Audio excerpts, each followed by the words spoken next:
Bonjour à toi et bienvenue sur l'émission En Amour.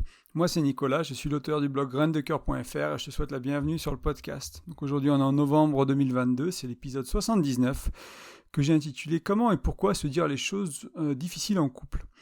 Donc moi s'il y a bien une chose qui me rend triste, c'est la mauvaise communication dans les couples. C'est vraiment quelque chose qui me touche, c'est quelque chose que je faisais très mal pendant longtemps et que j'ai appris à faire mieux. Et du coup, quand je vois que les problèmes de couple sont liés à des problèmes de communication, je me dis que c'est quand même bien dommage. Il y a quand même, il y a beaucoup de choses qu'on peut faire pour que ça aille mieux, pour qu'on communique mieux, pour qu'on se comprenne, pour qu'on s'accueille, pour qu'on s'écoute, pour qu'on s'aime aussi, parce que ça impacte vraiment la qualité de la relation quand la communication elle est pas bonne, quand la communication elle est pas là, quand la communication elle est tendue, elle est jugeante, etc., etc. Donc il y a beaucoup de choses qui font que ça abîme les couples en fait, la mauvaise communication entre guillemets. Et moi, ça me rend triste. Donc l'article d'aujourd'hui, ça va donner des clés, des idées, des manières de faire pour t'aider à mieux communiquer et surtout autour de cette idée de se dire les choses qui sont difficiles. Donc on va voir comment et pourquoi se dire les choses qui sont difficiles. Et je te jette pas la pierre parce que c'est dur de bien communiquer. Je suis loin d'être parfait, moi, en communication. Il y a plein de fois où je suis mauvais dans ma communication. Des fois, ça me surprend vraiment à quel point j'ai été mauvais dans ma communication. Des fois, on parle d'un truc et puis tu te rends compte le lendemain ou quelques heures après ou 10 minutes après, tu étais là, tiens, j'étais vraiment pas bon, quoi. Je ne suis pas à mes propres conseils. Et des fois, ça arrive et c'est OK. Ce qui est important, c'est de petit à petit, de mieux communiquer plus souvent. Et c'est là où tu vas commencer à avoir un impact sur ta relation. C'est petit à petit, un peu mieux, plus souvent. Donc il y a moins de place à la mauvaise communication, il y aura plus de place à la meilleure communication. Elle sera peut-être pas bonne encore, elle sera juste meilleure, elle sera un peu plus qualitative, on va dire, elle sera un peu plus appropriée à la situation. Et au fil des semaines, au fil des mois, au fil des années, transformer ça dans ton couple, dans ta vie, et aller vers une belle communication, une communication bienveillante, accueillante, douce, tendre, aimante, non jugeante. Et ça, tu verras que ça fera énormément de bien à ta relation de couple, à ton couple. Mais ça vient pas, il n'y a pas de clé magique pour que ça arrive demain en fait. Ça va prendre du temps. C'est-à-dire que tu peux avoir le meilleur outil du monde. C'est une relation de couple, il y a les émotions, il y a plein de choses qui se jouent. Et du coup, ça va être compliqué de mettre ce meilleur outil au monde en pratique. Donc là, moi, ce que je vais te partager aujourd'hui, ça va être quelque chose de très simple, de très concret que tu peux mettre en pratique rapidement.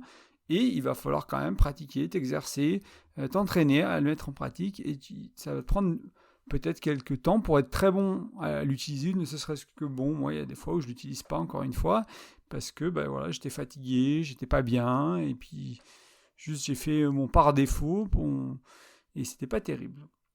Mais voilà, moi, sur ces 10 dernières années de développement personnel et de recherche, notamment au niveau du couple, j'ai appris quelques petites choses essentielles et très utiles, on va dire, autour de la communication, autour de se dire les choses, autour de se dire les choses difficiles.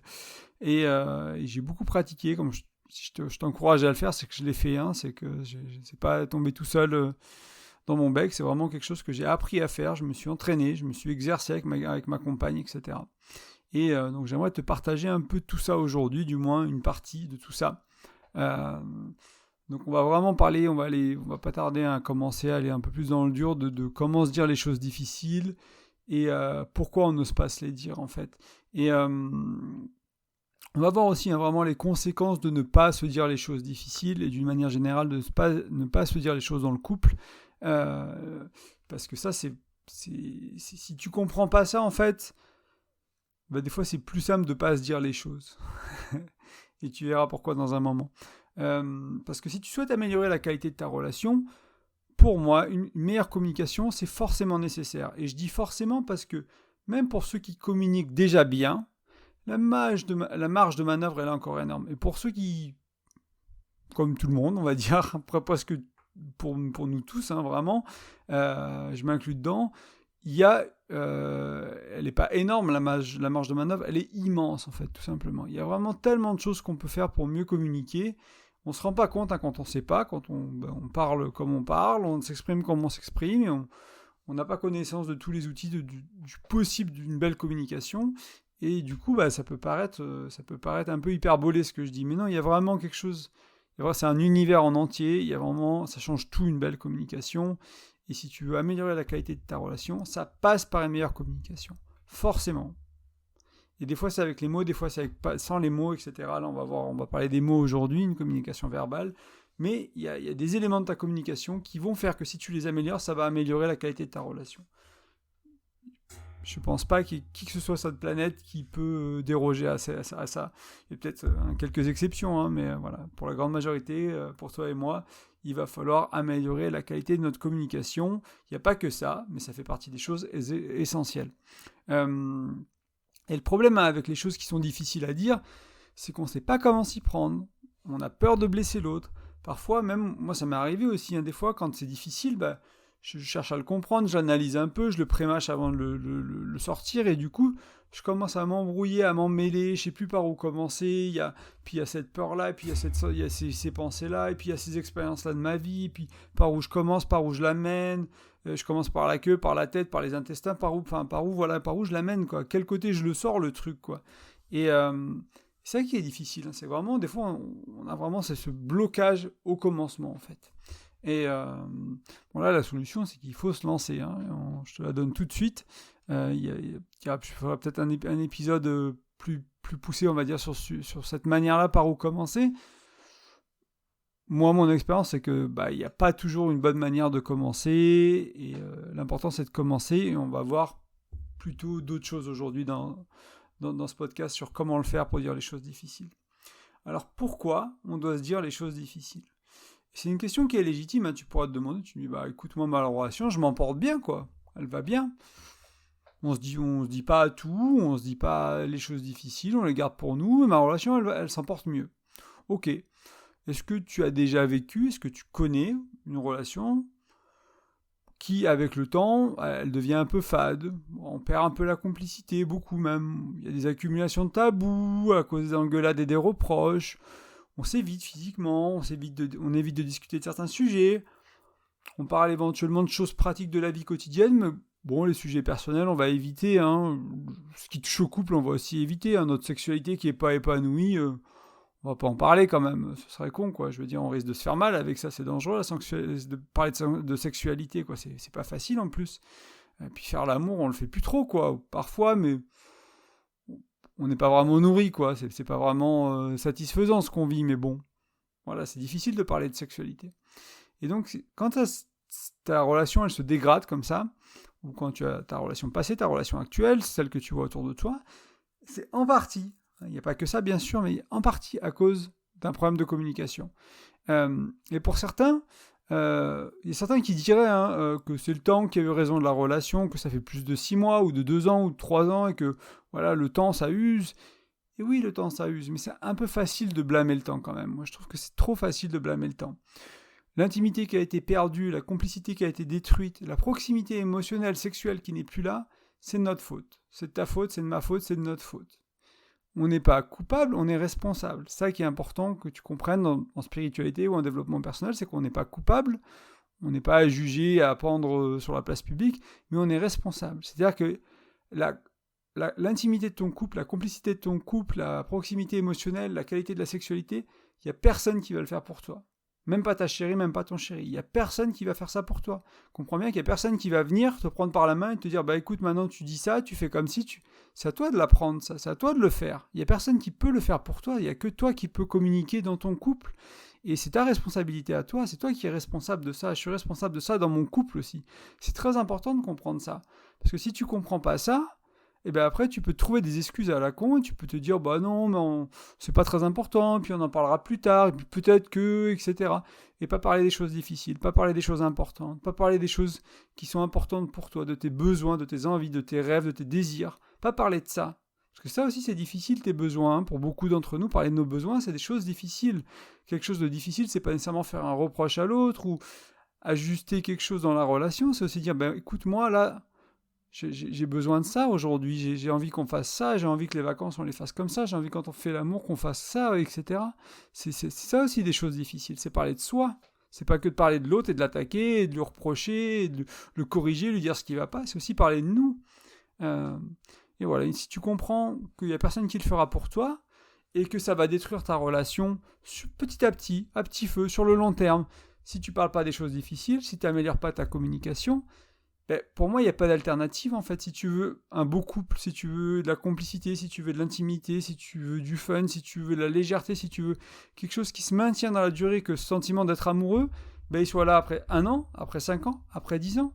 Moi, c'est de ces gens-là que je suis allé apprendre. C'est pas des couples pas heureux après 2 ans c'est pas les livres de ces couples-là que j'ai lus. Éventuellement, s'il y a des témoignages que j'ai croisés de ces gens-là, je les ai écoutés aussi parce qu'il y a toujours à apprendre. Mais c'est ce qui m'intéresse aussi, c'est de savoir comment les gens qui arrivent à avoir des relations super après 2 décennies ensemble, après des enfants, après des business, après des choses compliquées de la vie, comment ils ont fait, eux ? Comment ils ont réussi ? C'était quoi leur recette ? C'était quoi leur solution ? Et chaque couple a sa recette à lui, mais discuter des choses difficiles, parler, communiquer, c'est partout en fait.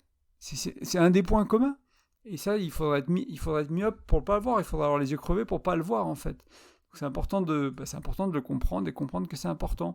Et il faut aussi se rendre compte, si tu es dans une relation et que tu as déjà un peu cassé cette magie du couple, que tu as cassé la magie de l'amour, tu as cassé l'intimité, tu as perdu la complicité, etc., parce qu'il n'y avait pas la bonne communication, il y avait des choses qui manquaient, c'est vraiment difficile de faire machine arrière. Et ça, c'est quelque chose sur lequel ce que j'amène aujourd'hui, ça peut t'aider.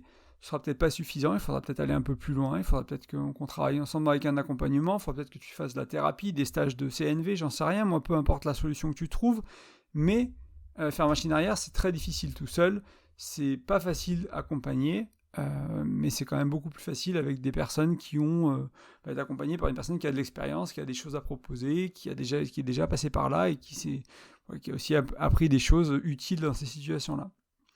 Et donc cultiver la proximité, cultiver l'intimité, l'amour, ça demande, vraiment ça demande en partie de communiquer et de parler, c'est ce que je te disais il y a quelques secondes, mais vraiment en particulier pour moi des choses délicates et difficiles. Et comme ça implique ça, pardon, excuse-moi, j'ai un truc dans la gorge, comme ça implique de parler des choses difficiles, il ne faut pas te dire que pour certaines personnes c'est facile. Moi, c'est pas facile pour moi. Ce sera jamais confortable, ce sera jamais facile. Il faut bien comprendre ça aussi. Donc, t'es responsable de ta communication, de la qualité de ton couple. Il n'y a que toi qui peux l'être, il n'y a personne d'autre qui peut l'être. Vous êtes 2, si vous êtes dans un couple exclusif, et vous êtes responsable de la qualité de votre couple à 100% chacun. Et en plus, ce sera pas facile. Et ça va pas le devenir. Alors oui, avec le temps, ça peut devenir plus facile. Avec le temps, ça peut devenir... il y a moins d'appréhension, on le fait de manière plus fluide, parce que voilà, il y a la capacité d'accueil, parce qu'on l'a fait plusieurs fois, on s'est déjà dit des choses, et du coup l'autre il le reçoit mieux, et puis moi je l'exprime plus facilement, etc. Ça va se fluidifier, mais c'est pas facile. Moi, il y a des fois, ça m'a pris des mois de dire certaines choses, des semaines de dire certaines choses. Malgré ce que je sais, malgré mes croyances que je te dis, je sais que ça va abîmer mon couple si je le fais pas, mais parce que c'était là un peu, puis j'ai oublié pendant 3 semaines, puis c'est revenu, puis je l'ai oublié pendant 15 jours, puis c'est revenu, puis je me suis dit, bon, allez, là, tu le fais, et puis c'était pas le bon moment, du coup, j'ai trouvé le bon moment, et voilà, et puis, bam, 1 mois et demi, ça va vite, si les choses viennent et repartent, et qu'elles sont pas là constamment. Donc,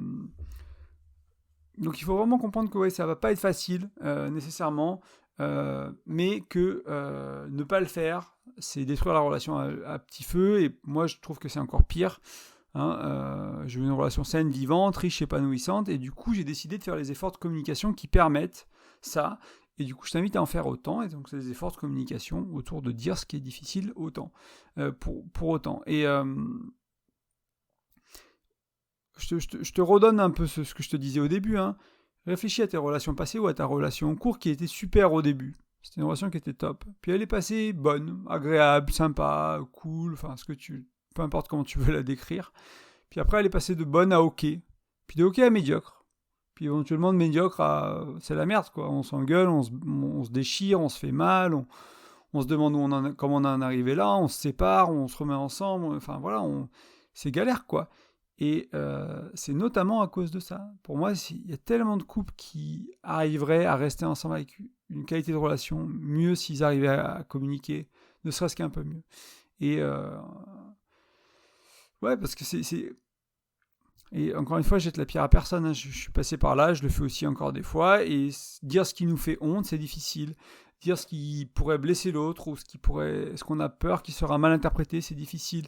Être vulnérable, et dire des choses qui pourront être utilisées contre nous, de la moquerie, ou des reproches, c'est difficile. C'est difficile de parler de notre royaume intérieur, des pensées, des émotions, des peurs, des pensées mais les plus tordues, vraiment, les plus coquines, les plus cochonnes, les plus bizarres, les trucs un peu sombres, quoi, qu'on a en nous, qu'on a tous en nous. Je me souviens d'une conversation il y a pas si longtemps avec quelqu'un, elle me disait, en fait, le jour, je me suis rendu compte que j'avais cette partie-là en moi, c'était une tueuse, quoi, cette partie-là en moi. Et oui, elle l'exprime pas, et oui, on vit dans une société où toutes ces choses-là sont réprimées, mais t'es une maman, on touche à ton enfant, la tueuse, elle s'exprime, quoi. Alors, je dis pas que tu vas tuer quelqu'un. Ce que je dis, c'est que la tueuse s'exprime. C'est cette partie de ton personnage, par exemple. Pareil pour les hommes. On a tous ça en nous. On a tous une partie de nous qui va être ça, ou qui va être plus joyeuse, qui va être plus sexuelle, etc. On a toutes ces personnalités-là, ces parties-là de nous. Et un peu le but du développement personnel, de la spiritualité, de la psychologie, c'est un peu de réintégrer toutes ces parties-là de nous qui sont un peu cachées, qui font honte. Donc c'est pas facile d'amener ça dans son couple, de parler à sa chérie ou à son chéri de tout ça. Et on se dit que voilà, que ça vaut pas la peine, c'est pas vraiment important, qu'on le fera plus tard. Et mais encore une fois, là, si tu te dis ça, si tu t'es dit ça, si tu te dis encore ça, je t'invite toujours à revenir à tes relations passées ou à ta relation actuelle qui ont mal tourné, et te dire comment avais-tu communiqué. Penses-tu qu'avoir dit, dans cette relation-là, si tu avais pu dire ce qui était difficile, ce qui était important pour toi, tes besoins, qui tu es vraiment au fond de toi, quels sont tes rêves, quelles sont tes envies, dire quand ça va pas, quand ça te casse les pieds, quand ça te va pas, arriver à l'exprimer d'une manière positive et utile pour le couple, etc. Est-ce que tu crois que ça aurait fait du bien à ta relation ? Oui, la réponse, elle est probablement oui. Elle est très, très, très, très, très, très, très probablement oui. Ça aurait fait du bien à ta relation. Et peut-être que si je te pose ces questions, si je te l'amène comme ça, c'est pour t'aider à réfléchir et pour t'aider à avoir envie de le faire. Parce que oui, c'est difficile, oui, ça va être galère des fois. Donc il va falloir avoir envie de le faire. Et ça, c'est pour t'aider, ces questions-là, pour t'aider à avoir envie de le faire, comprendre que abîmer sa relation, petit à petit, c'est peut-être pas ce que tu as envie si tu écoutes mes podcasts. Et donc il va falloir trouver du courage, parce que ne pas dire les choses, c'est un manque de courage quelque part. C'est aussi un manque de lucidité, mais ça on vient d'en parler assez en long, en large et en travers, de l'impact sur ton couple sur le long terme. Donc c'est un manque de lucidité, mais c'est aussi un manque de courage. Et encore une fois, je ne veux pas te juger ou te blâmer pour ce manque de courage, car moi aussi, s'il m'arrivait d'en manquer, et des fois ça me prend du temps.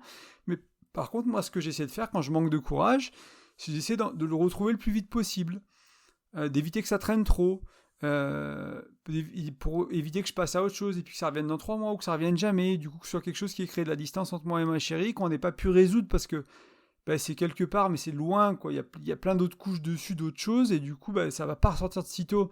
Et du coup, ça, on l'a figé un peu. C'est comme s'il y avait de la poussière sur un meuble, et il y a un coin du meuble que tu nettoies jamais. Ça, c'est tout ce que tu n'as jamais dit, c'est tout ce que tu n'as jamais osé dire, c'est tout ce que tu n'as jamais exprimé, ce coin du meuble que tu nettoies jamais. Et c'est pas toujours évident d'aller nettoyer ce meuble une fois que c'est devenu dur, que c'est de la croûte, que c'est je sais pas quoi, faut gratter, que ça colle, machin, il faut des produits et tout, c'est compliqué quoi après de nettoyer éventuellement. C'est pas juste de la poussière, si ça devient un peu une sorte de suie là, une suie noire que tu peux avoir en ville sur tes meubles. Et c'est pareil dans ton couple. Donc quand je manque de courage, moi ma recommandation du coup que je t'étends, c'est essayer de le trouver, quoi, te recentrer, te comprendre, te réécouter ce podcast, te rappeler de l'impact que ça a sur ton couple. Tu te dis, moi en fait, il y a une partie de moi, une croyance qui est là, c'est que je peux pas laisser, je ne peux pas parler de quelque chose qui met de la distance avec moi et ma chérie, entre moi et ma chérie. C'est pas possible. Et du coup, s'il y a quelque chose de difficile à dire, ça met de la distance entre nous. Que ce soit un besoin à moi, que ce soit quelque chose que j'aimerais amener qui est chez elle, que ce soit quelque chose dans la maison, au niveau des finances, peu importe, mais ça crée la distance entre nous. Moi, je suis pas OK avec ça. Je veux pas être quelqu'un qui est OK avec ça. J'ai défini ça dans mon identité de partenaire, dans ma manière de qui je me vois dans une relation. Je suis pas OK avec ça. Donc, comme je suis pas OK avec ça, il va falloir que je l'amène. Et il va falloir que je trouve du courage pour l'amener. Et parfois, c'est pas maintenant. Des fois, ça vient plus tard. Et encore une fois, rappelle-toi que personne ne le fera pour toi. Nous sommes responsables de ce qui est difficile, de dire ce qui est difficile, et de responsable de la qualité de notre couple. Donc j'ai un remède à te proposer. On va en voir un ensemble aujourd'hui, mais sache que quand tu as les bons outils, en plus, quand tu as des bons outils de communication, et qu'en plus tu as créé une relation dans laquelle il y a une capacité d'accueil. D'ailleurs, j'ai fait un article sur le thème de l'accueil dimanche dernier. Donc là, cet article, ce podcast, pardon, il va sortir le 9 novembre. Donc, je sais pas, moins 4 jours, le 5 ou le 6, quelque chose comme ça. J'ai sorti un article qui parle de la capacité d'accueil et pourquoi c'est important de cultiver sa capacité d'accueil et d'avoir un couple dans lequel la culture du couple, c'est l'accueil de l'autre, de ce qui est là. C'est un article à lire sur le sujet, je vais en parler plus, on va sûrement faire un atelier avec ma compagne aussi l'année prochaine là-dessus, un atelier en présentiel sur cette notion d'accueil, ça nous parle beaucoup et on trouve ça essentiel, vraiment très important, donc on travaille un peu là-dessus. Donc au fur et à mesure que cet atelier mûrit, je vais aussi te partager des choses qui me viennent, faire des articles un peu sur des choses qu'on abordera dans l'atelier, puis pour les gens qui veulent aller un peu plus loin, faut venir à l'atelier en présentiel, c'est difficile de remplacer 3 heures ensemble en présentiel par des articles de blog, quoi. C'est pas évident.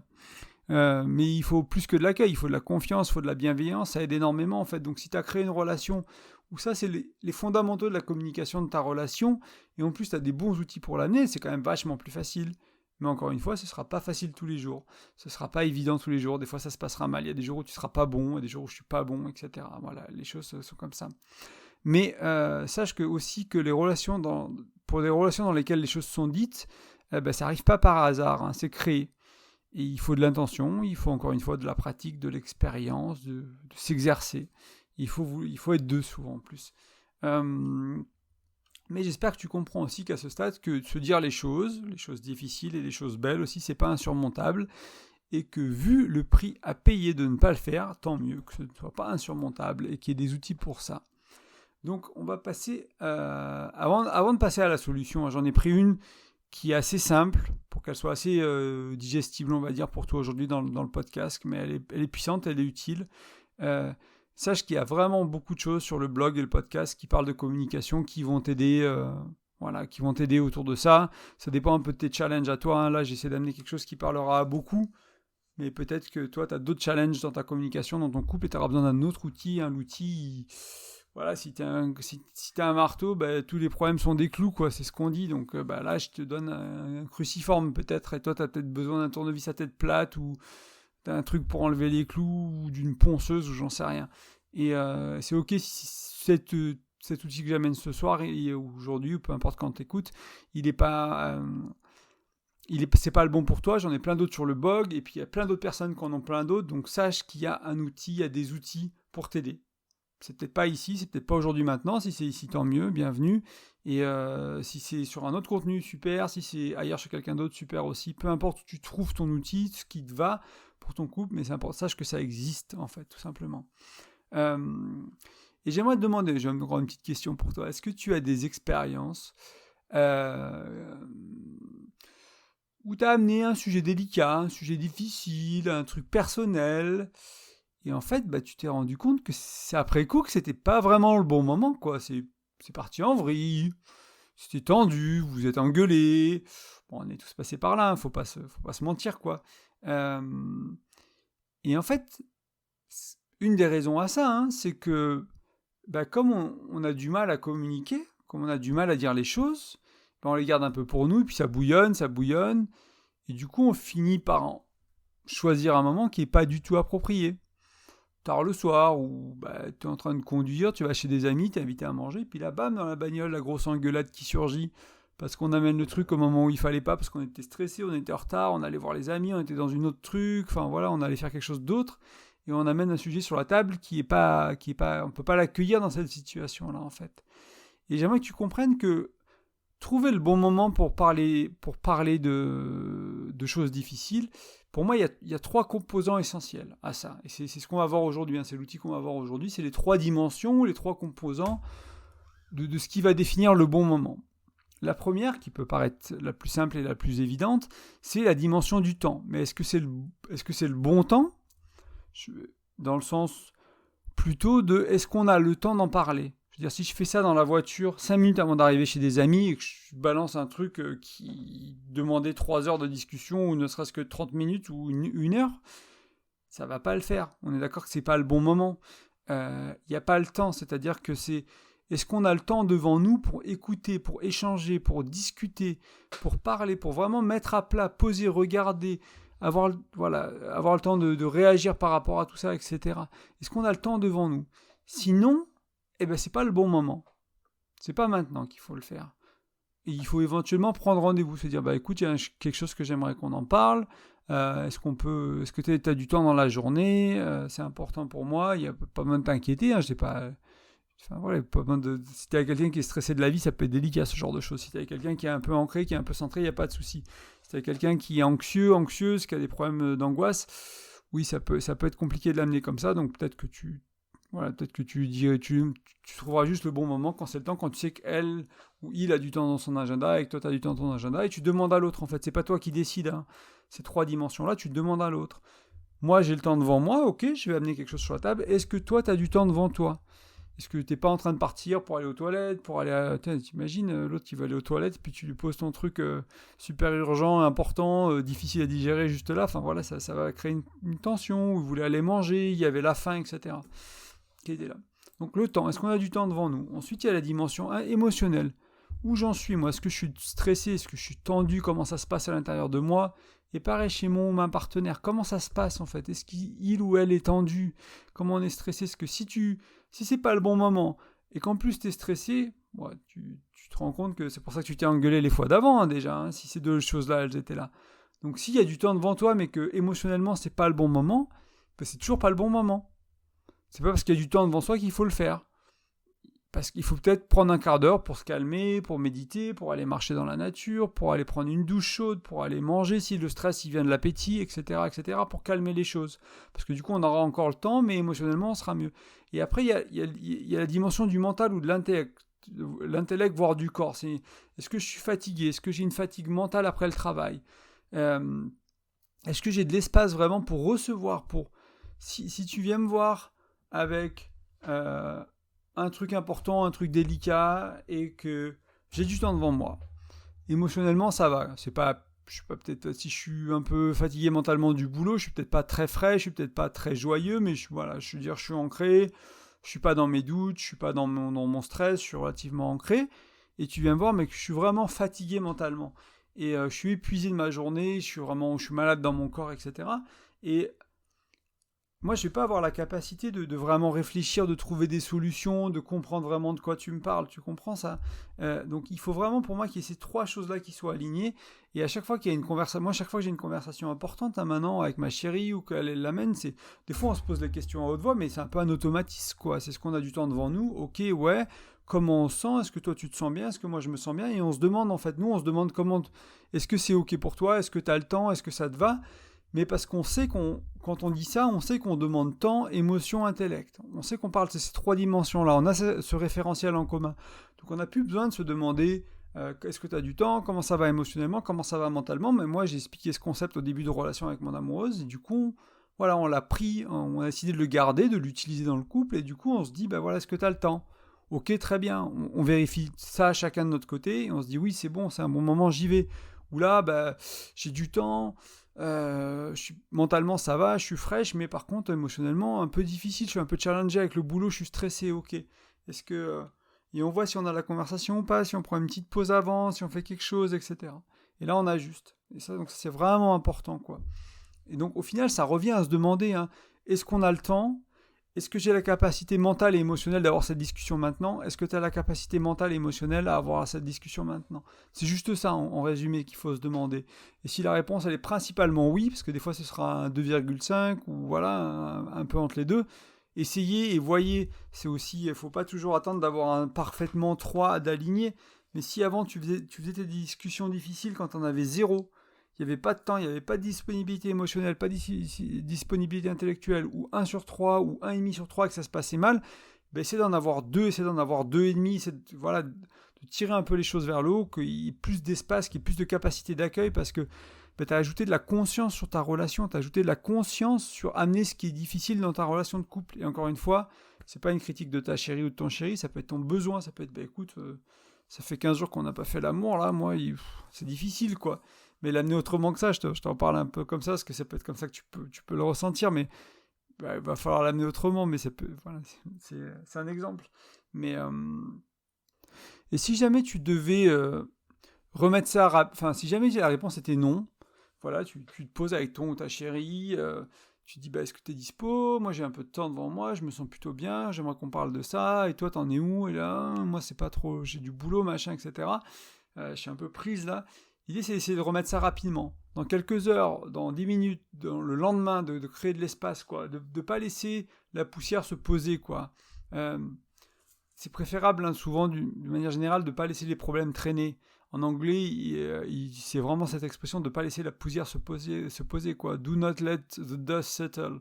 Vraiment, on ne laisse pas la poussière se settle, c'est vraiment se poser, mais de manière un peu permanente, quoi. Et il comprend que s'il y a pas de temps, il faut le faire dans l'agenda éventuellement. S'il n'y a pas de disponibilité émotionnelle ou intellectuelle, il faudra peut-être prendre soin de soi, prendre soin de l'un, de l'autre, des deux, se ressourcer, se recentrer, se reposer, se calmer. Essayer de créer un environnement qui est plus adapté pour le mieux communiquer. C'est un peu ce que je te disais au début. C'est vraiment aller dans ce mieux communiquer plus souvent. Et puis du coup, il y a moins bien communiqué, il y en a moins souvent du moins bien communiqué, et du coup, tu vas vraiment changer la trajectoire de ta relation sur le long terme, la qualité de ta relation sur le long terme. Et si jamais tu as le malheur ou la chance de recommencer une relation un jour, que tu rentres en relation avec quelqu'un qui est au même niveau de toi de communication, tu verras que c'est un autre niveau la relation qui commence comme ça.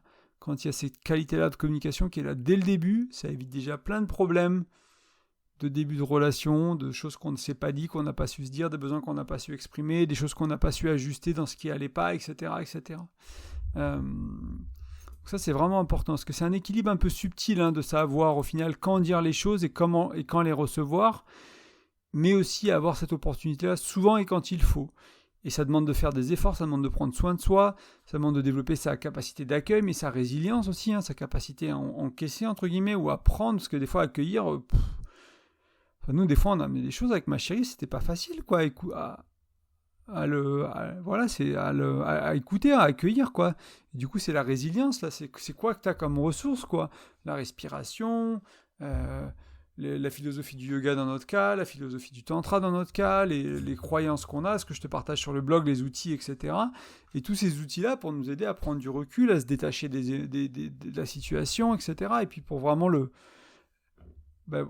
l'amener le plus en douceur possible, moi de mon côté ou elle de son côté, et puis à l'autre de le recevoir de la manière la plus agréable, la plus agile possible, quoi. C'est pas toujours évident, quoi. Et surtout, ce que je voulais dire aussi à ce stade, c'est que comme ça demande des efforts, et comme je te parle d'un système à 3 dimensions, où il y a temps, est-ce qu'on a le temps, est-ce qu'on a la capacité émotionnelle et intellectuelle, pour certains, ça va être peut-être un outil qui va être mal utilisé pour encore moins se dire les choses ou pour se justifier de ne pas se dire les choses. Tu vas dire, en fait, voilà, moi je suis avec ma chérie ou avec mon chéri, c'est une stressée de la vie, c'est un stressé de la vie, je peux rien lui dire, je pourrais jamais rien lui dire, quoi. Non, il faut faire avec sa capacité à lui, il faut peut-être jouer sur les autres dimensions, il faut peut-être essayer d'amener des plus petites choses d'abord. Enfin, c'est vraiment des choses qui se travaillent, c'est là où je te parlais d'exercice, d'expérience, de pratique. C'est vraiment des choses qui se font au fil du temps. Tu vas te rendre compte que dans tes relations, tu vas amener un sujet un peu délicat, un truc un peu personnel, et puis c'était pas le truc le plus gros que tu avais amené, ou le truc le plus difficile, ou le plus délicat, mais ça passe, et puis petit à petit t'amènes un peu plus, puis un peu plus profond, un peu plus intime, un peu plus perso, un peu plus honteux, un peu plus gênant, un peu plus... voilà. Et si à chaque fois tu te rends compte que c'est accueilli, que ça passe, que moi j'ai bien communiqué, que ma chérie elle l'a bien accueilli, et que du coup elle fait pareil de son côté, tu vois, qu'elle s'ouvre et qu'elle elle me dit des trucs de plus en plus personnels, de plus en plus délicats, puis moi pareil j'arrive à accueillir, et puis c'est fabuleux en fait quand tu t'essaies dans cette voie-là, et ça se passera pas à tous les coups bien, il y aura des fois, il y aura des erreurs, mais on s'est ouvert beaucoup plus de fois qu'on s'est refermé, et on s'est ouvert beaucoup plus fort que ce qu'on s'est refermé en fait. Une fois que tu as ta capacité de communiquer, une fois que tu as ta capacité d'accueil, tu as la bienveillance qui est établie dans ton couple. Et c'est ça qui change ton couple sur le long terme. Ça qui change la couleur, tout dans ton couple, quoi. C'est vraiment ça qui est important, qui peut changer. C'est possible. Moi, je l'ai fait et je suis parti de loin parce que je communiquais très mal. J'avais peur des conflits, j'avais peur de dire les choses, j'avais peur de vexer l'autre, de blesser l'autre. Je faisais tout pour faire plaisir. Et maintenant, j'arrive à être moi-même, à parler de mes besoins, de mes envies, de mes rêves, de mes peurs, de ce qui va pas, de ce qui va très bien, de ce qui va bien, etc. etc. Et donc voilà, c'est un chemin, ça se fait pas du jour au lendemain, et mais c'est possible. Moi, voilà, j'en suis l'un des témoins, enfin je sais pas si le témoin c'est le bon mot, mais l'un des exemples. Il y en a plein d'autres. Et voilà, je vais prendre faire une comparaison. Si tu veux un beau corps, qu'est-ce qu'il faut faire si tu veux un beau corps? Il faut regarder ton alimentation, il faut regarder ta pratique sportive, par exemple, surtout si tu veux un corps musclé. Si tu veux un corps fin, on va dire, tu peux que manger, mais voilà. Et puis, il va falloir regarder ton rapport aux émotions aussi souvent avec la nourriture, etc. Donc, au fil des semaines, des mois, des années, tu vas pouvoir créer ton corps de rêve, mais ça va prendre des semaines, et des années, et des mois, etc. Ça demande du travail, et puis plusieurs dimensions. C'est pareil dans ton couple, en fait. Et bien communiquer, c'est comme bien manger ou faire un peu plus de sport, c'est pareil. Ça va t'aider à créer une relation qui est plus agréable, qui est plus épanouie, qui est plus heureuse. Ça fait pas tout, mais sans bonne communication, il n'y a pas de bonne relation. Donc ça fait partie de l'une des bases. Et puis pareil, à moins de faire des tonnes de sport et de manger n'importe quoi, peut-être que tu auras un corps musclé, mais tu vas peut-être quand même te bousiller la santé. Et avoir un corps musclé, c'est pas être en santé, c'est pas la même chose. Et du coup, voilà, donc il faut passer par les bases. Et dans le couple, ça passe par la communication. Et se dire les choses, ça fait partie de bien communiquer. Donc je t'invite aussi, je t'invite à chaque podcast, mais je pense que celui-là, c'est très important, c'est d'aller sur graindecoeur.fr, donc c'est mon blog, tu regardes l'un des bandeaux, il y en a un en haut, à droite, il y en a en bas des articles, il y en a un peu partout, tu peux rentrer ton prénom et ton email et tu vas recevoir mon e-book sur la communication. Cet e-book, il a 5 outils de communication qui sont là vraiment pour t'aider à ce que ce soit plus fluide dans ton couple, à ce que ça aille mieux, que ça se passe mieux. Moi, c'est des choses que j'utilise beaucoup, que j'ai utilisé beaucoup quand c'était nécessaire dans mes relations. Il y a des outils qui me sont moins utiles aujourd'hui parce que voilà, les outils servent un temps, il faut d'autres choses après. Mais ils sont très utiles pour beaucoup de monde, et ils vont faire du bien à ta relation, et c'est des outils de communication pour aller plus loin. Donc là, je t'ai parlé d'un outil aujourd'hui qui est de choisir le bon moment. Le bon moment, c'est est-ce qu'on a le temps, est-ce qu'on a la capacité intellectuelle, est-ce qu'on a la capacité émotionnelle de discuter de ça maintenant. Et pour ceux qui ont des soucis, on va dire, un peu plus importants avec la communication, qui n'arrivent pas à implémenter ça, je propose un accompagnement. Donc tu vas toujours sur graindecoeur.fr, tu peux utiliser le formulaire de contact directement si tu sais que tu as envie qu'on travaille ensemble. Et si tu es curieux sur ce que je propose niveau accompagnement, tu peux simplement regarder l'onglet accompagnement, lire un peu la page qui t'explique mes services et comment on peut travailler ensemble. Et sur un sujet comme ça, ça peut être... moi je pense que c'est important de se faire accompagner, et je le fais volontiers. C'est quelque chose qui me passionne, qui m'intéresse, que j'ai vraiment transformé énormément dans mon couple. Donc je pense que j'ai beaucoup à t'apporter sur ce sujet-là.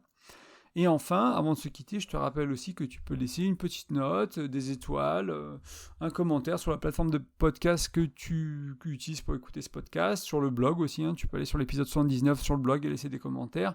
Et tu peux aussi partager cet épisode à des amis, à ta famille, si tu penses que c'est utile.